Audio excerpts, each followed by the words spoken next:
After buying a bunch of counterfeit movie posters, the kind that Dad didn't need an expert to tell him were fake, Uncle Terry had been put on a strict $100 a month budget of things he could buy for the shop.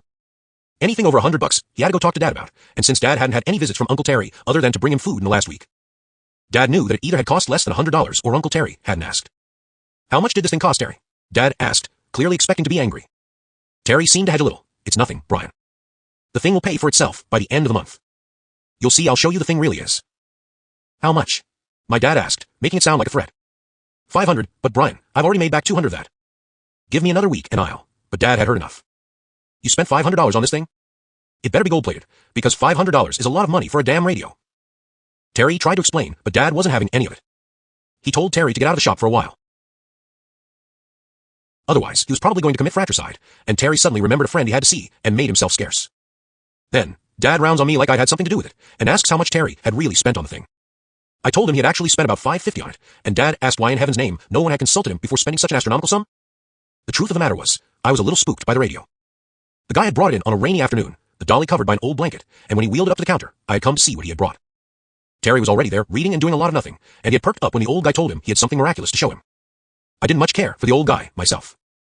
He sounded foreign, East or West German, and his glass I wasn't fooling anyone. He whipped the quilt off the cabinet like a showman doing a trick, and there was the Spirit radio, humming placidly before the front desk. Uncle Terry asked him what it was, and the man said he would be happy to demonstrate. He took out a pocket knife and cut his finger, sprinkling the blood into a bowl of crystals on top of it. As the blood fell on the rocks, the dials began to glow, and the thing hummed to life. Uncle Terry had started to tell the man that he didn't have to do that, but as it glowed and crooned, his protests died on his lips. Spirit radio, the man said, who will win tomorrow's baseball game? The Phillies, the box intoned in a deep and unsettling voice, will defeat the Cubs 9-7.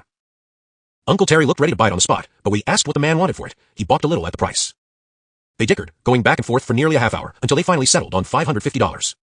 I could see Dad getting mad again, so I told him the rest of it too. Terry isn't wrong either. He's been using that Spirit radio thing to bet on different stuff. The Phillies actually did win their game the next day, 9-7, and he's been making bets and collecting debts ever since. He's paid the store back $200, but I know he's won more than that. Dad still looked mad, but he looked intrigued too. Dad didn't put a lot of stock in weirdness, but he understood money. I saw him look at the Spirit radio, look at the bowl of crystals on top of it, and when he dug out his old buck knife, I turned away before I could watch him slice himself. He grunted and squeezed a few drops over the bowl, and when the radio purred to life, I turned back to see it glowing. It had an eerie blue glow, the dial softly emitting light through the foggy glass, and it always made me shiver when I watched it. To this day I think those were spirits, ghosts of those who had used it, but who knows? Dad hesitated, maybe sensing what I had sensed too, and when he spoke, his voice quavered for the first time I could remember. Who will win the first race at the dog track tomorrow? He asked. The radio softly hummed and contemplated and finally whispered, Mama's boy will win the first race of the day at Olsen Park track tomorrow. Dad rubbed his face, and I could hear the scrub of stubble on his palm. He thought about it,